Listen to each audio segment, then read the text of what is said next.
Hi, it's Gabrielle here. I did a presentation last week at a local school as part of a fundraising event. And I thought I would put it on my website and just share it with people because I had quite a good response and good feedback from it. And I think it's really good to have a recap every now and again, and specifically to reflect on what changes for diet and fitness from a menopause perspective, but also to give you a different way of thinking about it as well.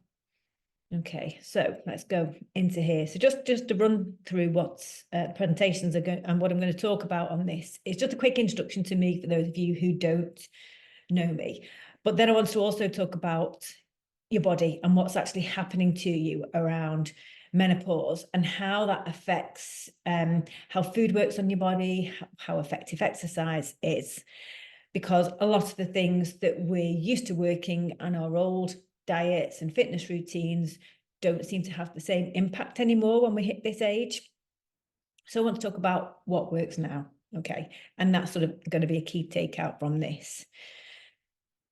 But it's still a difficult time of your life. And I'm conscious that in this presentation, or if we just talked about the things that we should be doing now, we're just starting to layer on a whole extra amount of stuff, I guess, of things that we as women should be doing. And that can be actually quite difficult at this stage of our lives where, we've got a lot of responsibilities, we've got very busy lives, our energy levels might not be where we want them to be.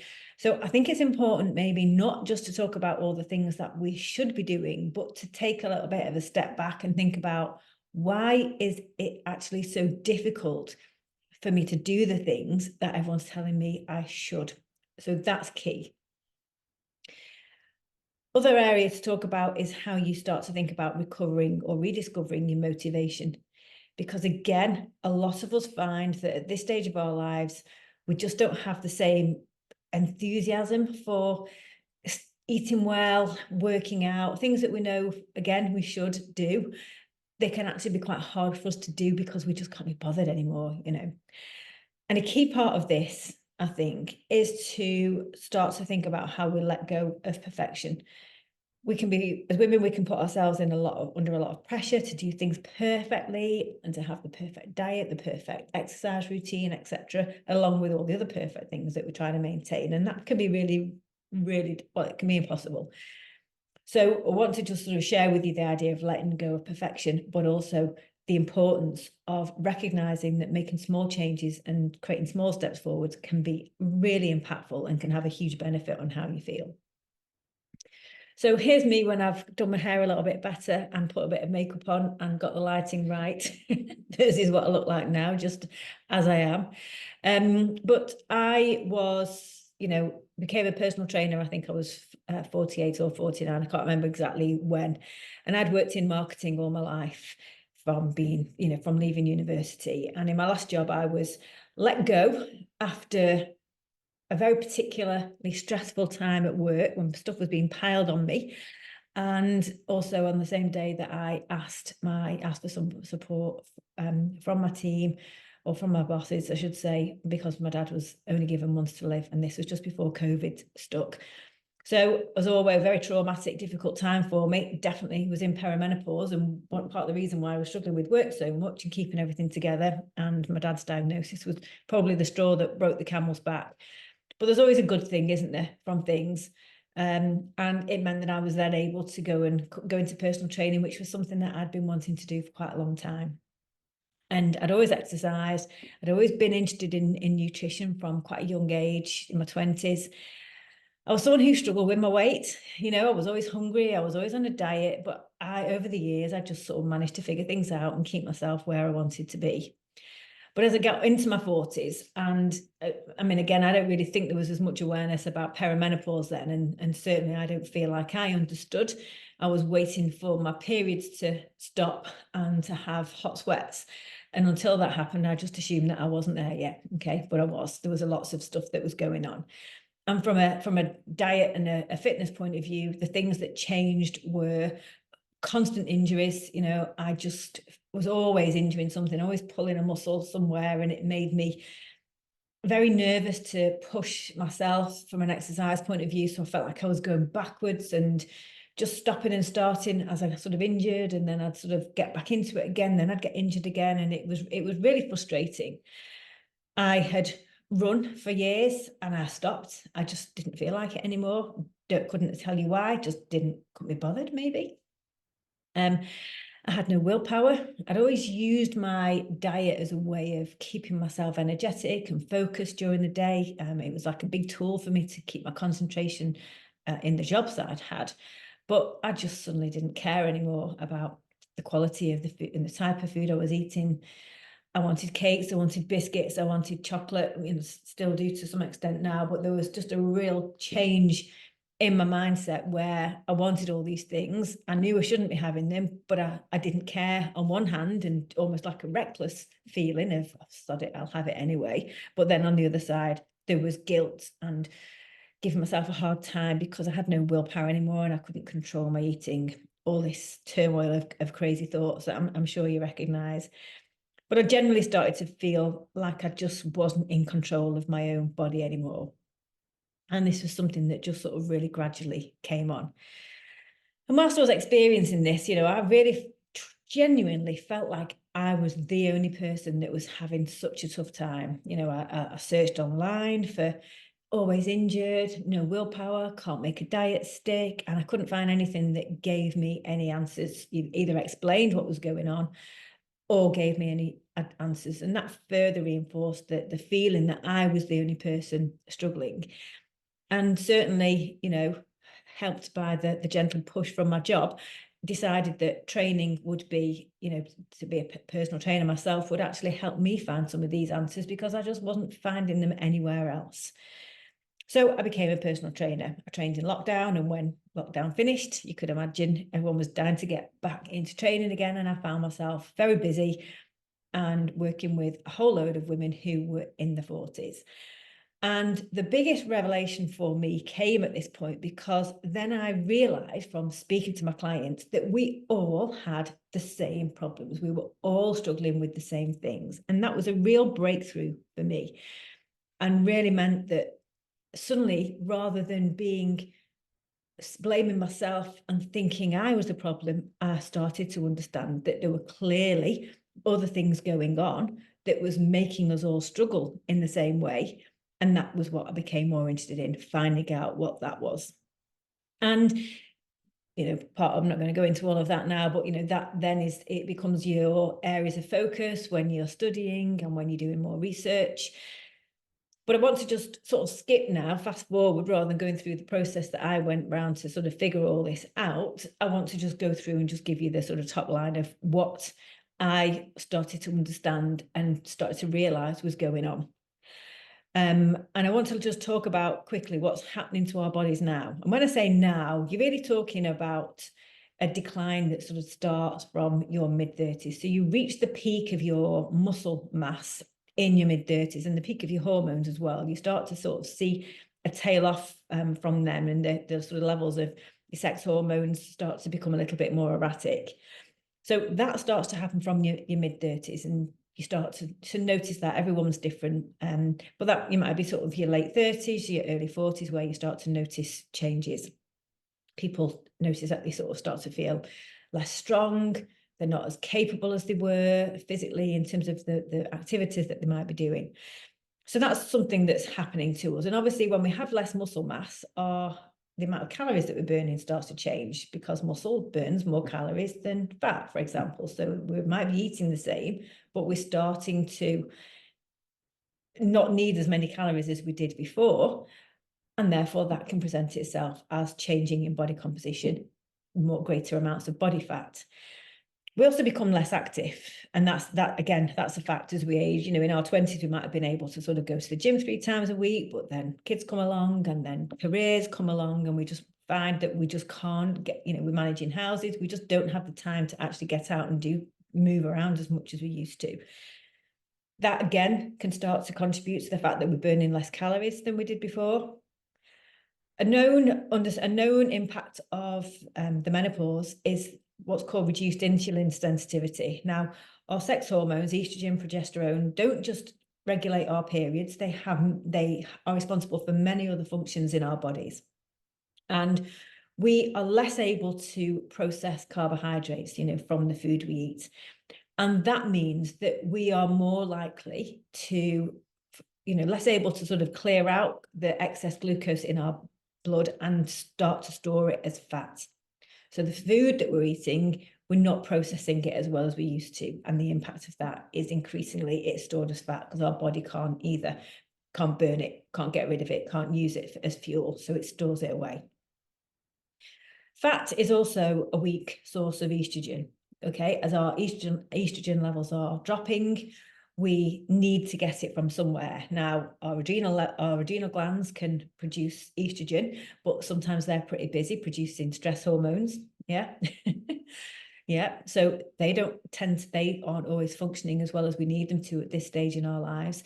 But fat can be some way our body can start to get estrogen. And as I say, we still need it. So that can be another reason why we start laying down increases in extra body fat, especially around the abdomen, because it's a way for our body to actually produce some more, give us more estrogen.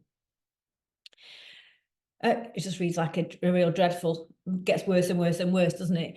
But you recognize, certainly one of the things I found was that I became a lot more anxious. Things that didn't stress me out more.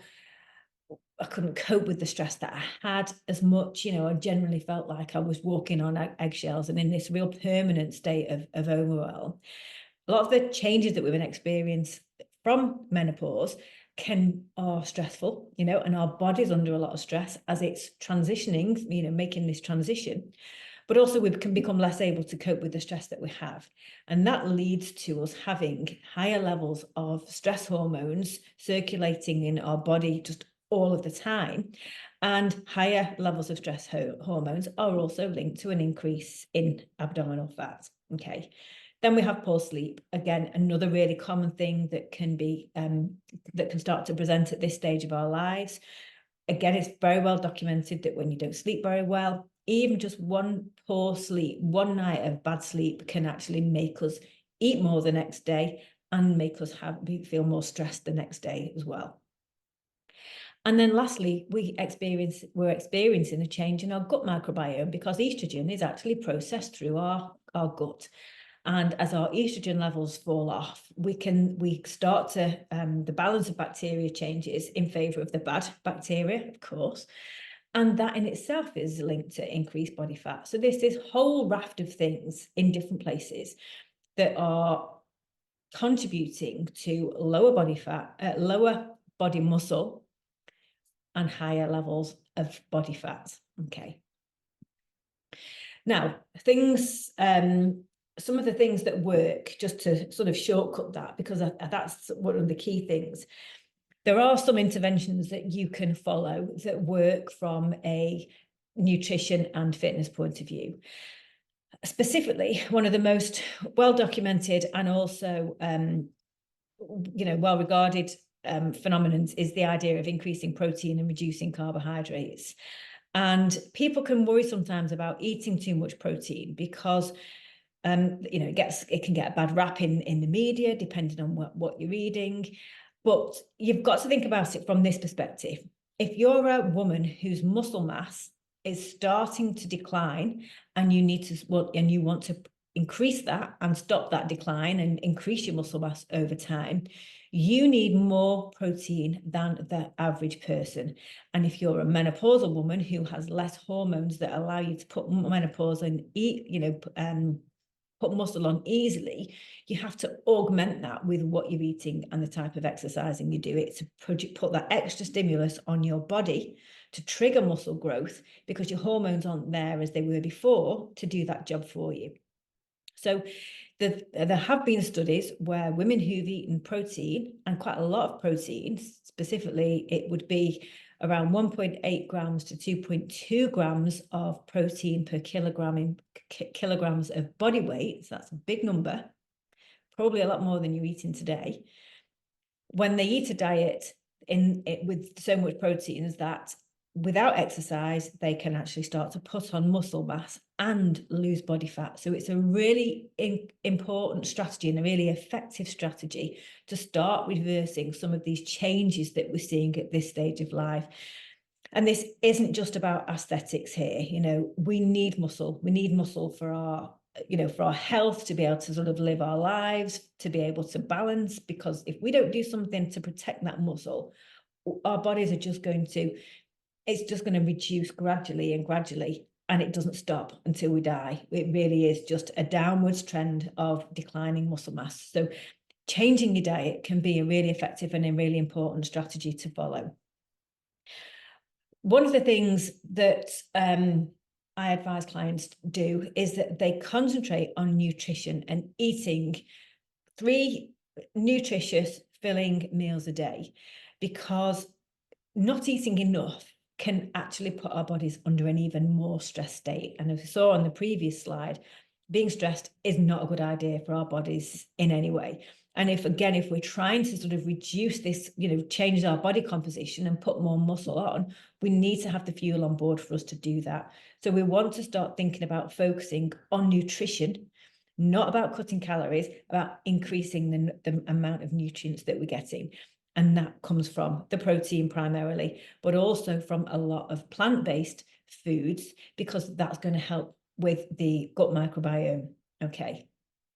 From an exercise point of view, you know, all exercise is good. So whatever exercise you're doing is fine. You know, it has huge benefits to your heart health, your lungs, everything. Okay, stress management, you name it.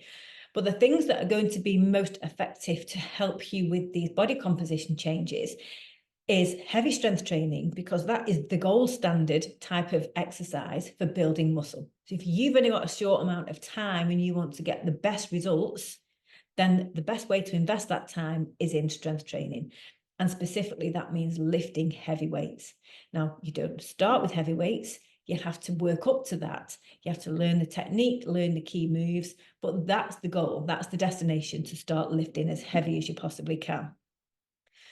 The other thing that we want to focus on is short, intense HIIT sessions. Now, the old idea of thinking about exercise as a way of burning loads of calories to offset what you eat, we just need to get rid of that, because that's just not right, and it's not helpful at this age group. We need to be changing the way our body works at a cellular level. And high intensity sessions, and that might be sprints or really sort of doing very short sessions on a rower, where it's really high intense 30-second bursts flat out, or on a bike. That's what we mean by HIIT sessions, those flat out really short sections, that you short periods of time that you are going to almost maximum effort and can't keep up or can't sustain for more than 20 to 30 seconds. That starts to improve our ability to burn glucose as fuel. I said in the previous slide that we can't use the glucose that's in our bodies anymore, so it gets stored as fat. This is starting to change that switch, so that we're able to use that, and that can help with our ability to start using and burning more body fat to use as fuel by adding this training modality in there. And so on the flip side of that, what you want to avoid is this idea of just doing loads of sort of cardio type workouts because we're trying to burn calories. That's putting extra stress on our body, and it's not changing our strength. It's not changing our cells and how they use fuel. So yes, do it from a stress point, from a general health point of view, because being active is good. But if you're using that as a strategy to manage your weight, then it's not going to be effective. And cutting calories, as I said, because that just adds stress to the body. We need to avoid that. We need food. We need the nutrients now more than ever before. Now, one of the things that I think is really important to acknowledge at this last stage is that it's fine for me to give you a list of things that you should or shouldn't be doing, but I think it's vital that we actually hold our hands up and saying, fair enough, that's the advice, we know that, but why is it so difficult to do the things that we know we should be doing? Okay. Now, and everyone's different here. So what I recommend in the context of this is that you try and take some time out just to reflect on what might be your own personal barriers. You know, what's happening in your life that means you don't have the time, the energy, or the headspace to make these types of changes or incorporate them into your life. And a big one is stress. You know, when we are constantly stressed, our brains don't necessarily work. You know, one of the things that I recognize when I'm stressed is I can't even make a simple decision about what to eat. So if I've got a busy day and I've got, you know, a very short window of time at lunchtime, for example, and I just need to sort of running out the gym and into the house and get something to eat, and I'm sort of stressed and sort of feeling a bit overwhelmed, I can't actually think about what to have. I can't actually make a decision about what to eat. And I know this is not uncommon from speaking to other people. And it might be that, you know, I'll be stood in the fridge slicing through cheese while I'm trying to think of what to have, or grabbing nuts or eating a cracker, you know, and I'm thinking, what shall I have? What shall I have? So your brain doesn't work very well when you're always stressed and always in this state of feeling overwhelmed. Another thing that is really quite common in women at this life stage is this idea that we're actually doing too much work, too many things for other people, and we're shortchanging ourselves in terms of pleasure and doing things for ourselves. This is a massive issue. You know, I had a client who she unlocked amazing results because she realized that she was just on the go all the time. She ran a running club, she worked, she was having a nightmare with her menopause, she had kids, a family, and she was just doing things for other people 24/7.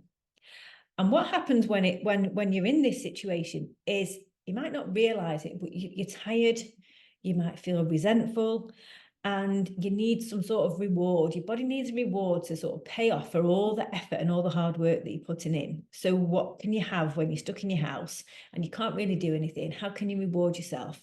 Food. You know, you grab a Kit Kat out of the cupboard or a bag of crisps or whatever it is, or you go out for a meal or get a takeaway because you've worked so hard. You absolutely deserve all these things. But we live in a society where the easiest things that we have access to give us that little shot of pleasure, because we do deserve it, is food, and food that's not necessarily good for us. So the thing that she changed was starting to set some boundaries around switching her phone off and stopping the notifications on the phone, so she could start doing little things for herself, just carving out small amounts of time to stop being on calls with other people, to have time to read a book, to have time to take a bath, to make people wait for her. And that meant she was able to suddenly recharge herself a little bit. And then this light went on. It's like, oh my God, this feels amazing, just doing little things for myself. What can I do next? And that was how she went on then to lose half a stone in the month before Christmas. But the weight wasn't even important. She was having such a great time doing so many things for herself. She didn't need to use the food anymore as this sticking plaster for neglecting herself. And that's really common. So we might be just completely focused on other people. We might not have the right boundaries in place for our works, for our families, for our, you know, for our friends, for our kids. Another common thing as well is we feel the pressure from others. You know, we know that what our families are eating maybe aren't what we should be eating from our health and what our own nutritional needs. But if our husbands and our kids won't back down or compromise on what they're having, and our only option is to maybe cook a whole different set of meals for ourselves or eat with the family, then what's going to happen in the end? We're going to eat with the family because we don't have the time and energy to cook a whole separate menu for ourselves. So you have to think about, what are the barriers? What's stopping me from finding the time to exercise, from finding the time to eat, from even feeling like I want to take care of myself? That's something that you have to take a step back and look at. And one of the things that people talk about hugely or wonder about is where you get the motivation from. We're sort of looking for this magic thing that's suddenly going to motivate us to go for that run, to make loads of healthy meals. How do we actually get to that? And one of the things that I've, you know, observed, I think definitely, you know, there is clearly a lack of a drop off of motivation when we get to this age. I definitely experienced that myself. But I think something we tend to then look at our bodies and to dislike our bodies and want to go on a diet or do exercise. That's how we're approaching the idea of changing, or the reasons for changing our diet or starting to exercise, to change ourselves, to become thinner, to be like we used to be 15, 20, 30 years ago, or whatever it is. And I don't believe that for many people that is really, truly a big enough, strong enough motivator for them to change anymore. Because deep down that that's not going to make you happy. That's not going to give you what you need. And I think this can be, these menopause years can be a time of our lives when we're actually craving change on a bigger scale. We're not craving a size 10 or 8 or whatever we used to be body. We want something else. And that can be another reason why, it becomes not enough to make us want to eat better and exercise just in pursuit of this thinner body, because it's not what we need. We're starting to create a bigger change. And that's what we need to think about. We need to think about, what do we want now? What's the next stage of our life about? Because I think that, I certainly got to a point where I just felt exhausted by years of dieting, hating my body, the bits of my body that I didn't like. We all have those thoughts, or most of us do anyway. And exhausted with the rules, the no carbs, they're not eating this after a certain time, the ketos, the fasting, all these ridiculous rules that we can put on ourselves for years and years and years in pursuit of this perfect body that we probably never achieve. I never got that. So what I encourage you to do is to think about, well, can you drop that ideal? Can you drop that idea of dieting to get thinner? Yeah. And actually start to think about a different motivation and a deeper meaning that is more powerful for you, and where you want to be strong, you want to be fit, you want to be capable.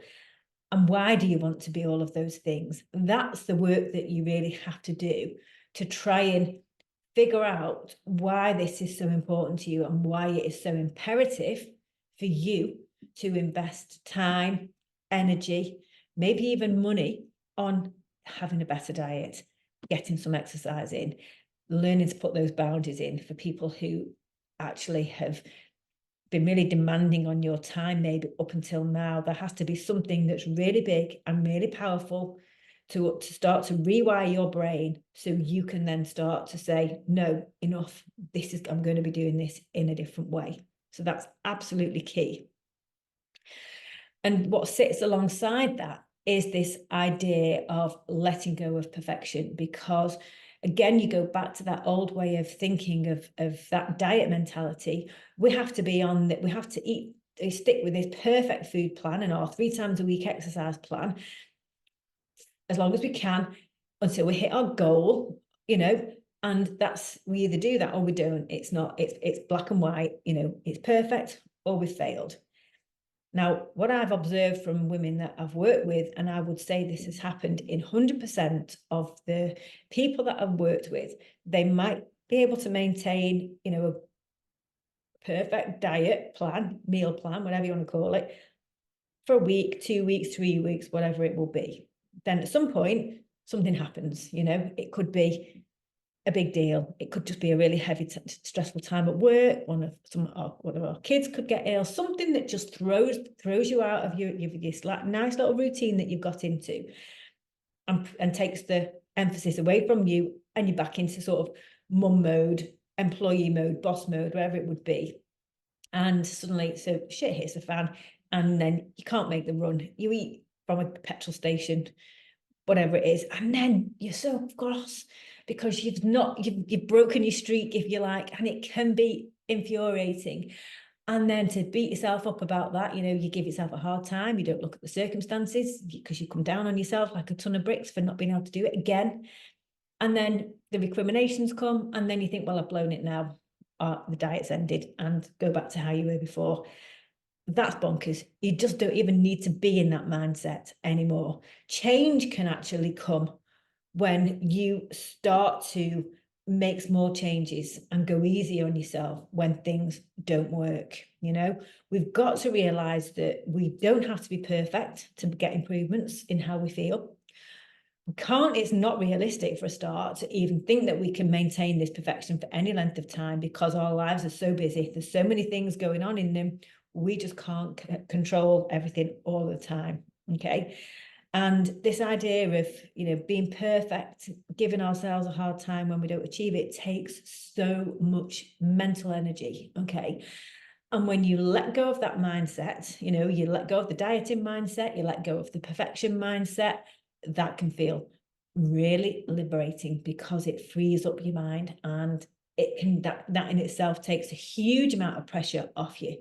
And that can be key in terms of then actually being able to have the mental capacity, the mental headspace to start figuring out on what you do need to do. So you've got to stop fighting yourself. You've got to go easy on yourself. You've got to be compassionate about yourself. That's the battle. You're working with yourself here, you're not fighting yourself. That's absolutely key. And I want to talk about, if we're letting go of perfection, the idea that we have to be literally start a new plan the next day and be perfect with it, we actually can start to think about small changes and how powerful they can be. Now, I've got loads of examples of this. I had one client, and she was working from home, probably like as a post-COVID things, as a consultant, sat at a desk all day long, young family, came back from the school run, sat in front of a desk all day long, or a laptop all day long, I should say, and was just feeling more lethargic, was putting on weight, was just really feeling stuck. Okay, but hugely demanding lifestyle. She did a 15-minute workout 3 times a week. She could just about squeeze that in between dropping her son off at school and starting work. And that was all she needed. She started feeling more energetic. She could concentrate better at work. She'd started something in her day that put her in control of it. So she felt really uplifted by that. Then little snowball effect started coming up, because then she was feeling so good about the little things she was doing. She would just be trying to eat healthier food when she could, going out and being a little bit more active and getting the steps in at weekend. And that's what often we find that happens. You make a tiny change, you start to feel good and proud of that. And then you think, what else can I do? Because that starts to feel easy. Okay. I have plenty of people who come and work out once a week. That's all they can manage. And we say that's enough. That's all you have to do to begin with. Make that feel easy. And before long, they're chomping at the bit to do something else. Okay. You don't have to change your 3 meals a day. It might be that just giving yourself, taking a healthy lunch to work that's based on leftovers from the night before is all you need to kick yourself out of your meal deal habit. You find the little thing. And I talked earlier about the woman whose key change was turning off her notifications on her phone after 8 o'clock at night. And I want you to know that it's not just about food. It's not just about changing food, what you eat. It's also about taking time out for yourself, finding small things that make you feel better. And again, if you listen to my podcast, there's a few women who have done that. It's not about changing the diet. It's about taking care of themselves. What do you have to do to find more time for yourself? That can be one of the most key small changes that you can make that can start to trigger this snowball effect. Because you've got to play the long game now. This isn't about a 4-week plan that you're going to drop all your weight and be the same weight you were when you graduated from college. That's just all bollocks. Just forget that. We're playing a long game here of small changes. We're going to have good weeks, hate the using good weeks and bad, but it's not going to be a linear process, is it? You know, we're going to have times where it's easy and we can stick with what our plans are. Then we have to travel for work. We just have to cope with what we have to do on that. No big deal, no drama, no guilt, no recriminations. We then just pick up where we left off when we can. That's what we're trying to do. We're trying to play the long game here. And lastly, I want to talk about how it's so important to focus on how you feel, not what you weigh, or not how your clothes fit. Because, you know, being a lighter, a smaller dress size, oh, it's nice. Come on, I mean, if I could wave a magic wand, I probably would take you up on that as well. But it's not the biggest deal. Yeah, most people, and I'm very, very sort of enthusiastic about this, and 99.9% of my clients, the biggest thing that they then care about when they've made changes, you know, getting exercise in, eating better food, it's how they feel that absolutely blows them away. That is the game changer. Being a smaller dress size doesn't give you more energy. It doesn't give you a better mood. It doesn't improve your productivity. When you take care of yourself by eating nutritious food and getting some movement in, however gradually you start to build those habits into your week, the changes that are the most profound are the extra energy, having a better mood, being more able to cope with stress, being able to be more productive. You know, part of that's the effect of the better nutrition that you're having and the exercise, but part of that is letting go of this guilt, obsession, the noise in your head of you know, just fighting with yourself about what you're doing. It frees up brain power. You know, I find that people suddenly have an increased capacity to do stuff. They get more done. They can sort through all the admin that they've been putting off for ages. They start redecorating. It's just quite hilarious sometimes that people suddenly find they can actually fit more in because they've lost all this noise in the head, and suddenly they can start to think again. You know, I find that people who change the diets to eat more protein have fewer cravings, they're not as hungry anymore, they sleep better. If you're going to eat more protein and eat more plant-based foods, your veg, nuts, seeds, grains, they are actually hormone balancing, so you can start to feel a whole lot better in yourself anyway. And that can also help with you know, a lot of your menopause symptoms. You know, everyone's different, so I have to be sensitive to this because, you know, it's not necessarily a guarantee, but most of the women that I work with, whether they do or don't take HRT, find that when they make these lifestyle changes, they start to feel better. And even when they start to feel a little bit better, it's good enough and it's enough for them to then stick with it and then look for the next change that they can unlock. That's when they find that their motivation to do this and to keep going kicks in. It's there. They've found it. They feel so great. They don't want to go back. And then it starts to become easy. So that's the secret. Okay. Focus on how you feel. Stop thinking about this. Stop focusing on the scales. Look for small changes and just know what the basics are that work and that are effective and why they work and why they're effective. And just gradually play the long game and try and start incorporating some smaller changes day by day and building on that as you feel better. Okay. A lot of talking. I'll have a break. Thank you for watching, and I hope you enjoyed that today.